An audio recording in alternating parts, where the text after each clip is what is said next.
7.5 billion pesos ang ginastos namin, pero ni isang hearing ng flood control, hindi siya nagtawag. Alin ang mas magastos din? Ay, siyempre, mas malaki billion yung pinag-uusapan. Di na back to you itong si Ping Lacson. Magandang gabi po sa ating lahat. At heto po, panoorin po natin itong balita.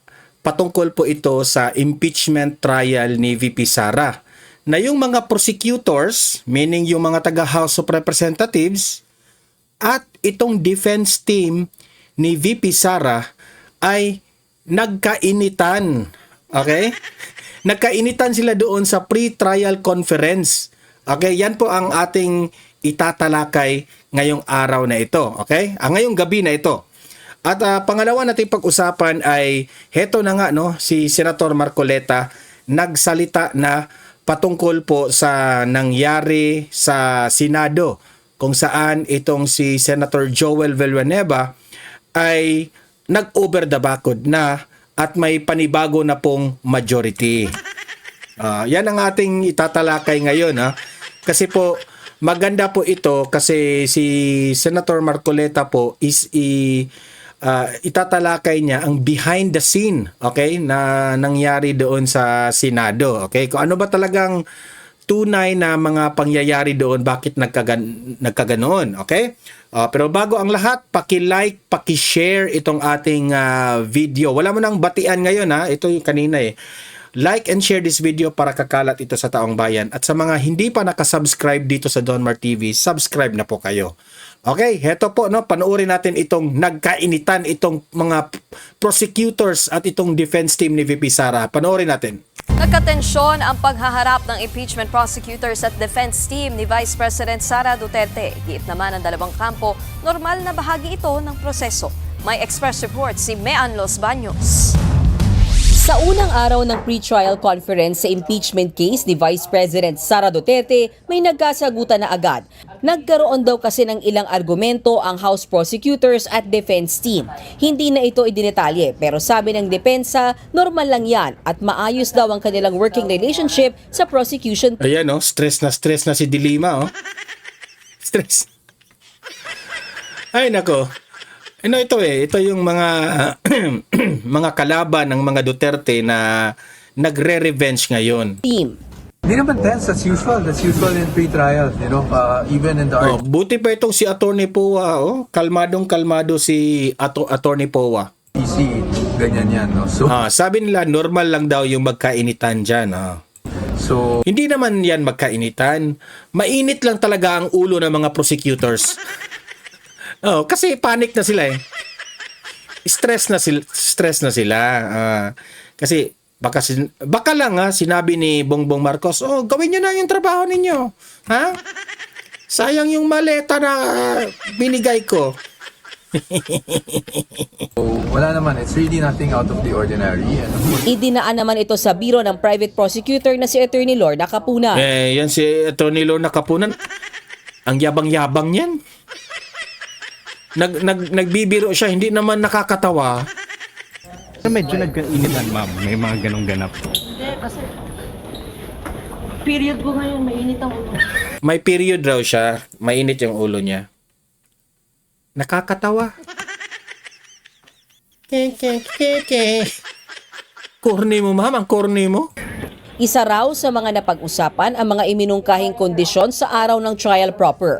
May hanggang Lunes ang dalawang kampo para magsumite ng kanilang komento. Ang hindi ikinatuwa ng prosecution team, ang patuloy daw na hindi pagsipot ni VP Sara kahit... Bakit iinit ang ulo ninyo kapag hindi nyo makita si VP Sara? VP Sara, magpakita ka na nga. VP Sara, magpakita ka na nga. Stress na yung mga kalaban mo. May karapatan naman si VP Sara na hindi magpakita. Nag-hire naman siya ng defense team para sa kanya. Kaya nga, nag-hire siya ng defense team. Binabayaran niya yan para magtrabaho para sa kanya. At hindi naman yun nakasaad sa impeachment rules na kailangan siyang pumunta doon. Talagang atat na atat sila. Alam niyo ba kung bakit, no? Kasi kapag wala si VP Sara, sa mga hearing, hindi kasi sila matitrending. Gagamitin nila ang kasikatan ni BP Sara na kapag si BP Sara pumunta doon sa hearing, magkadebate, magkainitan, sisikat sila. Hindi sila sinipot eh. Alam naman nila na itong si VP Sara, number 1 sa trust rating ng buong Pilipinas. So, talagang atat na atat sila at parang inis na inis sila na hindi sila sinisipot. Dilima! Ano nang nangyari, Dilima? Hindi ka sinipot? Uminit na naman ulo mo? Adjong, hindi ka sinipot? Ha? Lalong pumikit yung mata mo? Dumalo ang kanyang defense team. Vice President Sara Duterte was not Isa pa ito, lalong kumulot yung buhok nung hindi pumunta si BP Sara. Yan, mas lalong kumulot yung buhok. personally present during the pre-trial conference, despite earlier statements that Hindi kayo papatulan ni BP Sara. Sa totoo lang, hindi kayo papatulan. Parang sabi ni BP Sara, sino ba kayo para exertan ko ng effort? she expressed readiness and willingness to face the charges at the proper court. Yung defense team na ang bahala niyan. Bakit kayo galit na galit? Explanation is either you are not serious Hindi raw seryoso si BP Sara. or Talaga, si BP Sara, hindi naman seryoso si BP Sara sa inyo. talagang Hindi siya seryoso dyan. Basta mga... sino ba namang si seryoso niya ng mga kwento-kwento ninyong fake news? feeling mo lang talaga you don't owe any people any explanation. Sabi naman ng kampo ni VP Sara, dadalo ang bise sa impeachment trial kung kinakailangan. Sa ngayon, hindi pa natin masasabi kung kailan. Buti pa itong si Atty. Powa, fresh na fresh. Hindi stress. Samantalang yung mga kalaban, stress na. Yun. But really, ang communication natin kay VP is constant naman. Muli ring binatikos ng prosekusyon ang pre-trial brief ng kampo ni VP Ayan sila, stress na sila, Sara. Imbis daw kasi nasagot Hindi sinipot. Ridon, ano na nangyari? Mas lalo kang kumukokay. Mas lalong kumokay. ang mga paratang, muli lang nitong kinwestiyon ang proseso. The pre-trial brief sets the tone on how the defense will structure its answers. So kung tunog lata na, Rene, marami ka pang kakaining bigas. Kumain ka ng maraming bigas, ha? Bata ka pa, ha? Wala kang alam dito. ang pre-trial brief, what more can we expect during the trial proper? Maganda sana kung merong mga Ito, tingnan nyo, inis na.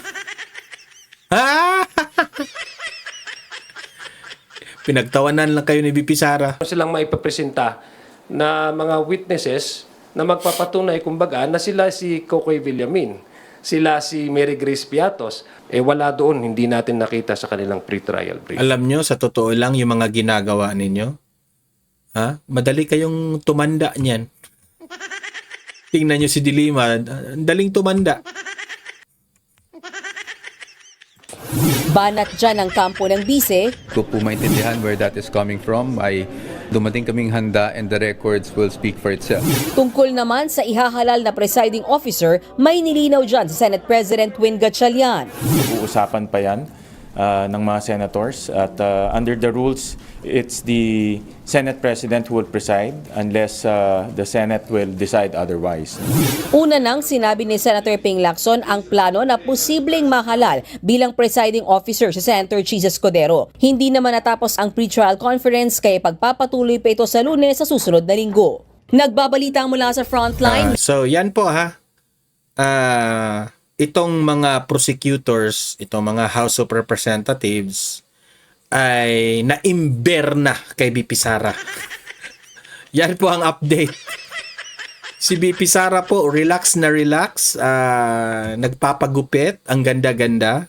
Yan po ang update, tingnan lang natin sa official na impeachment trial, no?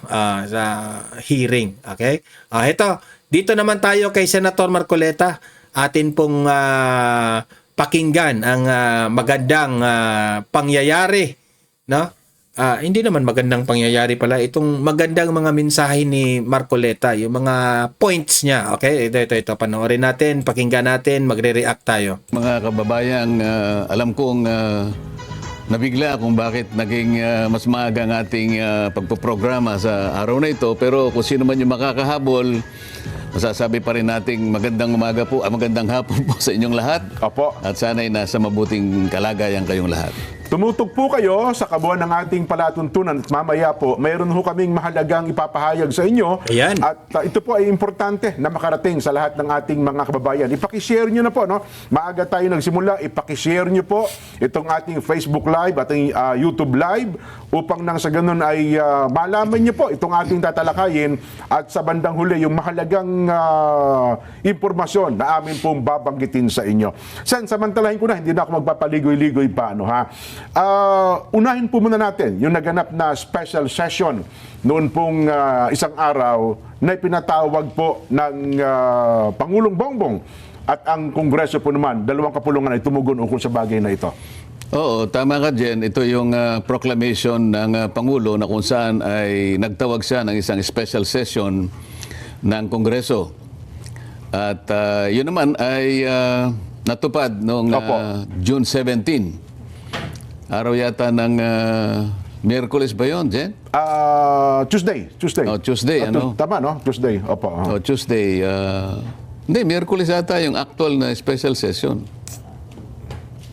Tama ba? Nalito tuloy ako. 17. Opo, Wednesday. Yes po, tama pa. Nalito tuloy. Kasi Wednesday. yung Tuesday ninyo ay meron din sa Senado nun eh. Kaya special session yung Wednesday. Tama po kayo. Wala. Wednesday. Yung a day prior to that, June 16, ay nagpalabas ng notice Yes po, ang Senado na magkakaroon nga on the next day ng special session. Yung Tuesday pa na binabanggit ko sa inyo, yung press con ng ex-soldiers doon sa Double Gem. Yung pala nasa isip ko. Ngayon, kinabukasan nun, yung special session. Tama po kayo. Ang makikita mo lang na problematic doon sa pagkaka-announce na yon, ang nag-announce ay yung nahirang at that time na President pro tempore and acting Senate President. Yun ang nagbigay ng notice. Sa makatwid, problematic yun dahil sa ating saligang batas dyan, maski sa tuntunin namin, Opo. ang gagawa ng notice na yun is the Senate President. At sa panig namin, ang kinikilalang Senate President is Alan Cayetano. Hindi si Sherwin Gatchalian. Senator Sherwin Gatchalian. Sa kadahilanan na nung sila ay gumawa ng ganong klaseng aksyon na ipahayag nila na siya ang Senate President pro tempore and acting Senate President, 12 lamang sila. Yes po. Malinaw Sa yun. kakulangan ng quorum na itinatadhana sa saligang batas, maging sa aming tuntunin, ito naman ay maliwanag na paglabag doon sa tinatawag nating majority rule. Opo. Na ang majority kasi ay 13 sapagkat hindi naman nababawasan ang bilang ng mga senador na 24. Yes po. So, maaring sasabihin nila dyan na correct naman yon, sabi niya, sapagkat mga ilang oras noon, nung November 17, dumating nga yung pang-13 sa kanila. Yes. Kilala naman ninyo kung sino siya. Opo. Siya ang nag-provide actually ng very crucial na majority. Pang-13. Doon lamang nila na legitimize o na-validate yung pagiging Senate President ni Senator Sherwin Gatchalian. Opo. At natuloy nga, nakapag-reorganize sila. Sa makatwid, mapapansin po ninyo mga kababayan, Jen, na tinawag yung special session ay para lamang magkaroon ng pagkakataon na ma-formalize yung 13. Yun. Opo. Kasi yung pagpunta nung isa sa amin na dati namin kasama sa panig nung noon ay 12 lang, ay hindi mangyayari kahit kailan kung walang sesyon. Opo. So maliwanag na kahit bali-baligtarin man o kaya sabihin man nila na hindi totoo ang sinasabi natin o hindi, pero yun ang maliwanag na function lamang ng pagkakatawag ng special session.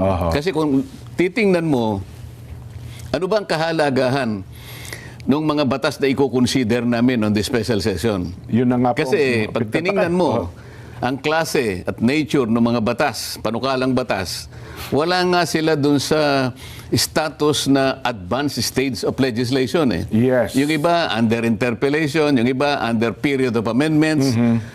At kung sisinuhin mo naman, yung klase ng mga panukalang batas, yung isa, sa pamagat na pamagat lang, declaring waling-waling as the national orchids of the Philippines. Yun. Pagkatapos, meron pang dalawang Amerikano na gustong makisali ng Naturalize. basketball dito sa ating bansa. Kaya nahingi sila ng pagka-grant ng Yes po. naturalization. Yes po. So sa mga tweet, ito bang klase ng batas, panukalang batas na to ang binigyan ng importansya kung bakit tumawag ng special session ang Pangulo? Mukhang hindi yun. Kahit na yung isa pa na masasabi mo doon na anti-dynasty, matagal na to. Iba years na yung pinag-uusapan . Opo. Kung talagang yung mga yon ay nangangailangan ng madali ang aksyon pang legislature, dapat sana yung mga yun na-certify na urgent ng ng ating Pangulo . Bilang urgent bill. O kaya yung iba sana ay nasa stage na ng bicameral conference. Sa mga yung hindi man lang na-certify at yung iba taon ng kanilang ginugol para marating lamang ang estado na yon, hindi talaga urgent . Tama. So pangkaraniwan, kung re-reviewin mo yung mga pagkakataon kung saan ay tumawag ang Pangulo ng special session, makikita mo yung sense of urgency. Halimbawa, anong panahon ng COVID-19? Ayun, opo. Kailangan nating maipasa yung, alam mo yung batas na yon, yung Bayanihan Law, 1 and 2. Opo. 1 and 2. Kailangan talagang maipasa yon sapagkat naharap tayo sa isang hindi pangkaraniwang problema ng bansa na COVID-19 talaga. Hindi naman tayo pwedeng gumasta ng kahit pondo ng iba't ibang mga ahensya, magkakasala naman ang Pangulo ng bansa. Kaya nagtawag ng ganong klaseng special session. So hindi pangkaraniwan na pagkakataon, kaya ka tumatawag ng ganon. Pero kung pinag-uusapan ay waling-waling para ma-declare lang na national orchid ng ating bansa, o dalawang Amerikano na gustong makipag-basketball sa bansa natin at nahingi sila ng grant ng naturalization, citizenship. Pagkatapos meron pang isa, yung mga barangay workers, barangay health workers. BHW ata yun, opo. Alam mo, Jen, ang bilang ng barangay natin sa buong bansa, 42,000 plus barangays. Yes po. Kapag tiningnan mo yung average ng bilang ng isang, merong barangay na malaki, merong barangay na affluent, may barangay na nasa syudad, merong nasa first class municipalities. Cities, yes po. Malalaki talaga ang bilang ng kanilang mga opisyalis sa barangay. Merong umaabot ng 200, may 100. Pero sa pangkaraniwan yung maliliit, lalo na yung first class, yung fourth class, fifth class municipalities, kumisa 10 lang, dala ng kakulangan sa pondo, at kakulangan sa maraming bagay. So pag in-average mo yun din, across the Philippines siguro, pangkaraniwan, siguro ang isang barangay merong 50 na barangay workers in total. Opo. At least 50. At least 50. Yun ang national average, halimbawa. Yung barangay health workers, karaniwan 4-5 lang doon sa 50. Tama po kayo. Ngayon, anong gagawin mo sa 46 o 45? Hindi kasali doon. Kaya nga sana, mag-interpellate pa ako dyan sa BHW na bill na yan. Kasi sasabihin ko lang na bakit hindi na lang natin unahin yung sarili kong bill na kung saan ay nilalayong ko doon na masakop lahat ang barangay workers. Yes po. Yun lamang, barangay tanod, mas marami sa barangay health workers . Ayan. May barangay sweepers, may barangay na police tungkol doon sa pagsawata ng drugs. Meron tungkol sa mga pagtatanim. Napakarami nito. Meron sa environment. Meron yung kasama doon sa... Marami po yan, sir. May represent council. Meron silang conciliation, yung mediation board, parang gano'n. at saka yung lupong taga-pamayapa. Yan, opo. Nandun, ang dami nun, makikita mo yung national average ng kanilang sinasahod na tulong. Tulong lang ang tawag dyan kasi hindi mo masasabing sweldo dahil voluntary kasi ang pagsiservisyo ng mga barangay workers. Allowance 500 pesos nga lang ata eh. Yung tanod ay nag-a-average buong Pilipinas 900 pesos per month. Ngayon, kapag sinunod mo yung halimbawa, yung barangay health workers, sila between 3,000 to 5,000, ano mangyayari sa tanod? Kaya sinasabi ko, ba't inuna natin yung barangay health workers, ba't hindi na lang yung kabuuan ng barangay? Pare-pareho naman silang naglilingkod. Di ba? Ba't pinili lang yung BHW? Kung titingnan mo nga, sinasabi ko ron na yung kapitan, ang average 5,000 pesos per month, yung kanilang honorarium. Samantalang yung ating mga kasambahay, siguro naglalaro na between 7,000 to 8,000 pesos. Totoo po. Samantalang ang barangay kapitan dyan, ang trabaho nila is 24/7. Napakalawak po ng trabaho niyan. Ang mga kasambahay natin, hindi naman 24/7. Opo. Nakakatulog sila ng... Kahit pa paano, makakaidlip naman po. Pero on call sila talaga. Opo. Yung tanod, ganun din. Opo. Pero, tingnan mo ang kanilang kalagayan. Doon sa batas na aking iminumungkahi, magkakaroon ng isang Barangay Affairs and Development na magbibigay sa kanila ng adequate expertise. Kasi kailangan matuto sila eh. Opo. May mga training, pagkatapos seminars. meron din parang special fund na makikreate doon na kung saan makakakuha sila ng mas maraming pondo, hindi lamang mula sa IRA. Para sa ganon, eventually, lahat ng barangay workers makapagsimula man lang kahit na yung minimum wage. Kasi kapag ka nag-minimum wage ka, halimbawa rito sa bansa, sa Metro Manila, magkano ang minimum wage dito? Para mga 600 na po ngayon per day. O 600, more or less, 600 times 30, at least 18,000. Hindi naman yung 1,000 pesos. So, yun ang nilalayon ng aking panukalang batas. Kaya lang, ayun, mas inuuna nila yung kanila kasi sila nga yung leadership ngayon. Mula sa amin, nakuha nila uli yung BIT. Ano? Sila ulit ang may hawak ng BIT ngayon. Dati kami ang may hawak ng BIT, pero ayun nga, pagkatapos ng wala pang isang buwan parang 28 days lang. 28 days. Kino-question pa nga yung 28 days na yun. Gumastos daw ata si Senador Alan Cayetano ng 7 million. Kaya natin dinidiscuss, Jen. Kaya natin dinidiscuss. Mahalaga po ito na dapat malaman natin. Dahil hindi ko nakita na naging justifiable yung pagtawag ng special session. At malalaman din at malalaman ng tao na kaya lamang talaga tinawag yung special session para magkaroon lang ng pagkakataon. Tama kayo. Yung isa sa amin, opisyal na sumanib dun sa 12. Para sa ganon, yung quorum na hinihingi na 13 ay magkaroon ng katuparan. Hindi kasi formally makakasanib yung isa kung walang special session. Walang special session. Yes po. Yun ang gusto nating malinaw na ipaliwanag.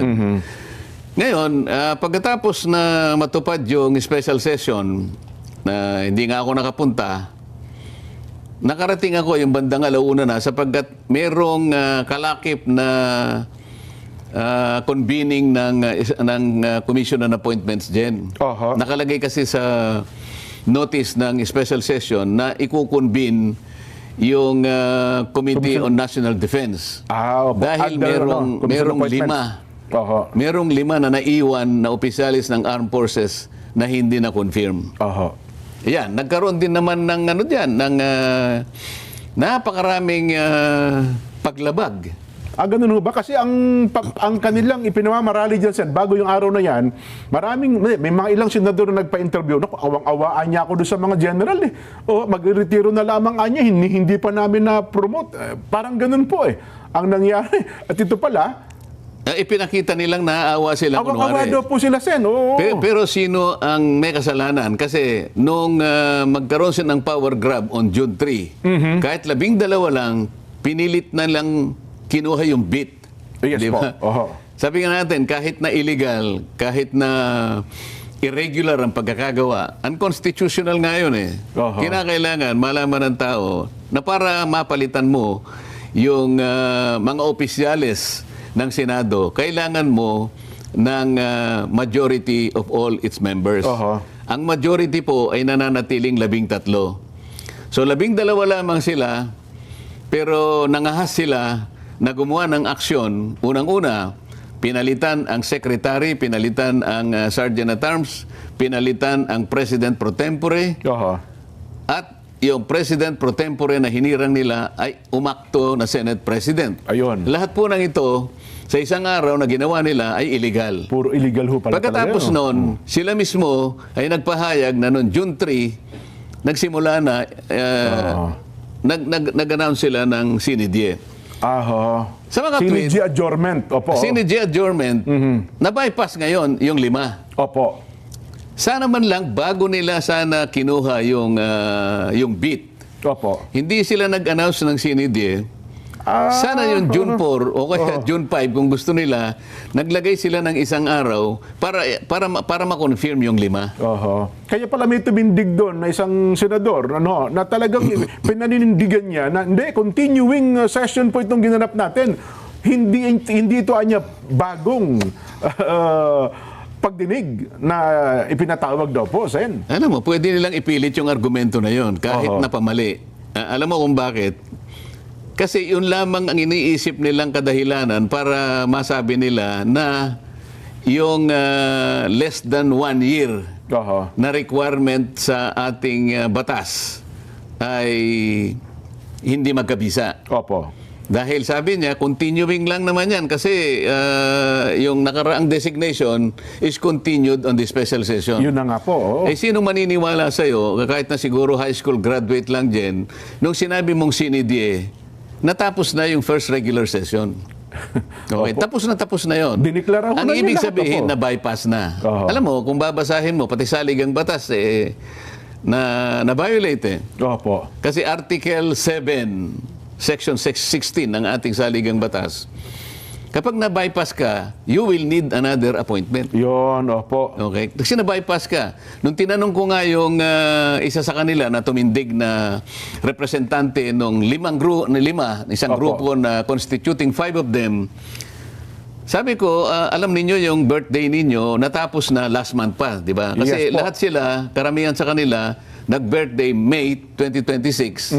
Parang 2 doon, parang 3 May Opo. 2026, yung 2 ay April 2026. Oho. So, puro less than a year na lang So, talaga. kinilala nila, natapos na kayo eh. Kasi umabot na kayo sa mandatory age. Oho. Sa mga tweet, hindi na kayo pwedeng i-reappoint. Tama. Oho. Pumayag naman sila. Tama po. Pagkatapos, alam mo ba nga ako yung Republic Act 11939? Ayan, tinanong niyo po yan doon sa General. Itong batas na to, inamend niya yung Republic Act 11709. Alam ko po, sabi niya. Alam mo rin ba ako kung bakit ko binabanggit yung batas na ito? Alam din daw po niya. Oh. Alam ko po, sabi niya. Sabi ko, na nakulang na po kami sa 1 year. Oho. Gano'n pa man, binanggit ko pa rin, totoo, sabi ko, na ang sinasabi ron, sabi niya, napakalinaw, Oho. na hindi na kayo pwedeng, ito, sabi ko, binasa ko to be eligible for appointment or promotion to the grade of Brigadier General, blah, blah, blah, the officer must have at least 1 year remaining of active service before compulsory retirement. Oho. Sabi niya, alam ko po yun eh. Yun na Ngayon, po, sagot niya, paano ngayon yan? Sabi ko, ako,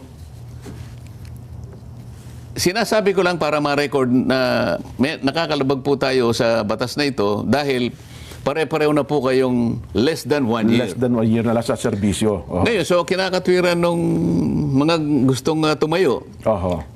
Continuing naman yan eh. So, bahala na po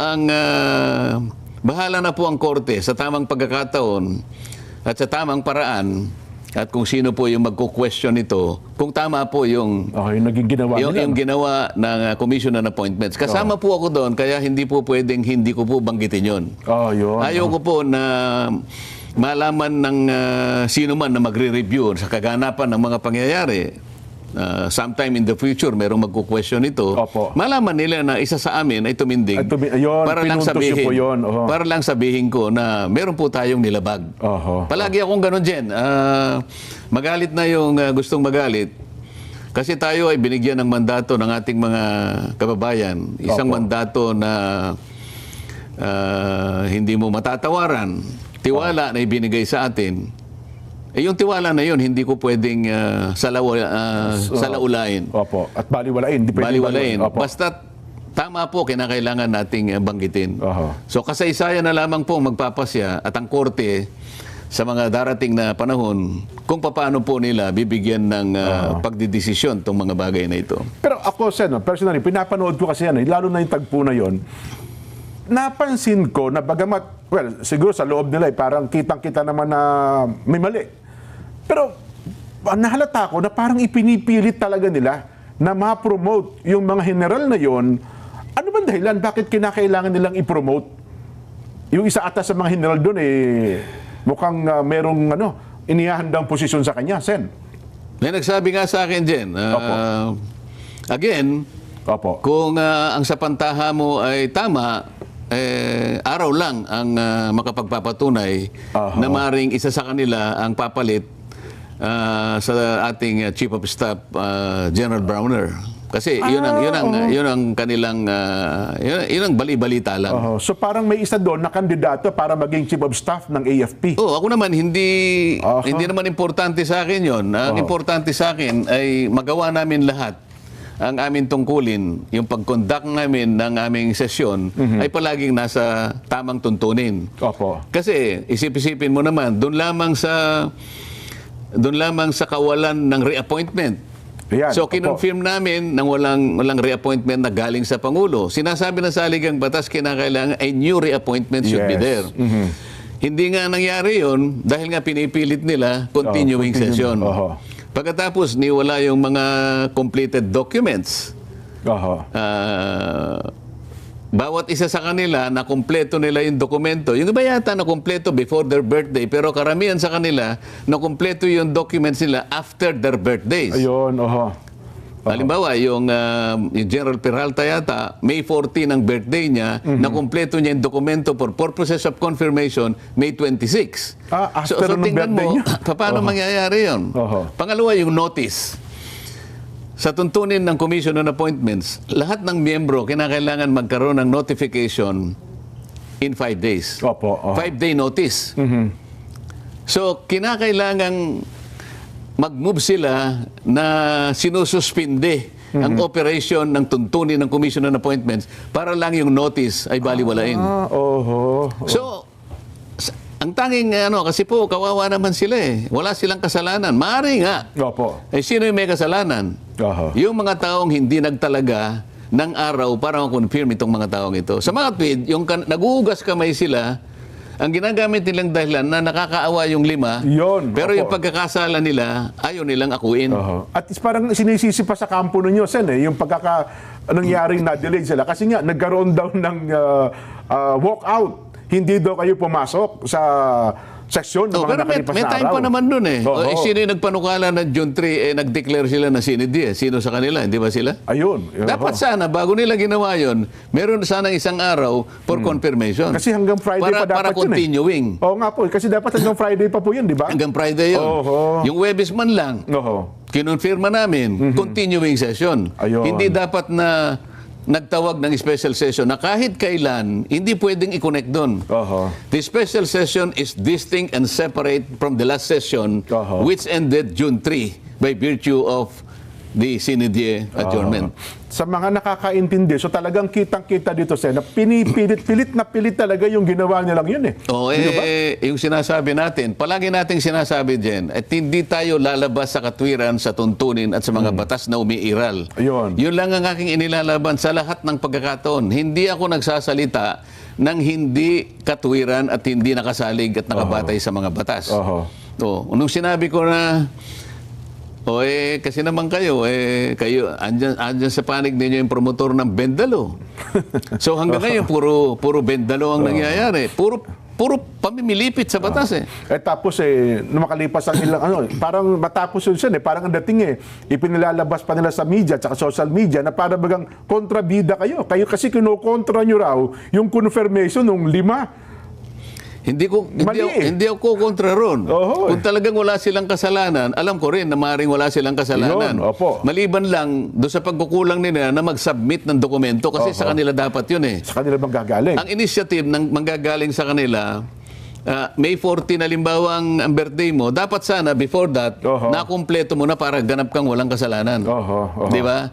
Pangalawa, dapat kinausap nila yung contingent ng House of Representatives kasi sa tuntunin namin ang chairman ng Committee on National Defense ay House of Representatives. Si Congressman Joboy ata. Ngayon, si Congressman Joboy ang dapat nagkaroon ng initiative, tumawag kagad sa secretary ng CA na ikasanin nyo ng ganitong araw kasi kawawa naman itong mga ito. So walang gumawa sa kanila. At ito namang mga, siguro walang nag-remind sa kanila para lahat ng dokumentong kinakailangan na maipasa nila right before their respective birthdays.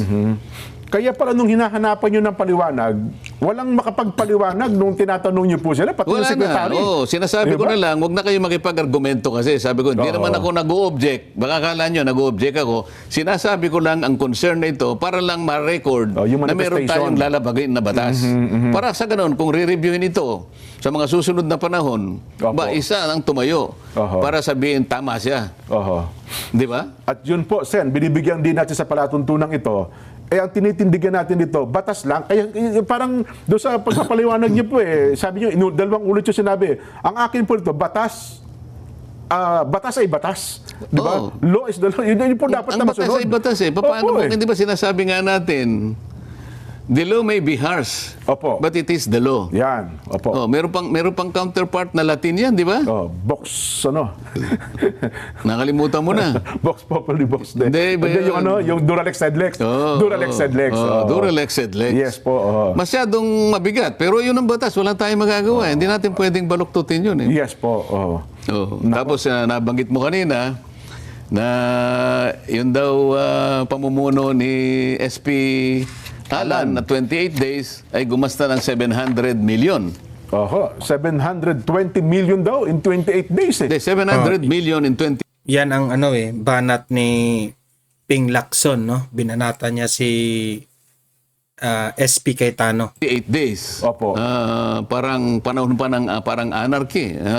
Gano'n, At ang nangyari lang ay nagkaroon para ng isang paghihiring na hindi naman talaga inauthorize. Ganun pa yung kanyang ganun yung kanyang patutsada. Nakalimutan niya, Jen. Sa panahon niya, 10 buwang singkad ang nakalipas. Hindi siya tumawag kahit isa man lang na pagdinig sa flood control. Ngayon, sumahin mo yun, Jen. Kasi ang pinanggalingan niya is 25 million expense per day ng Senado. Per day pala ng Senado. Kaya nakwenta niya yung 700 million So 28 days times 25 million. 700 million. Ngayon, kwentahin mo yung 300, yung 10 months times 30 days. Ilan yun, Jen? 300 days. Times 25 million.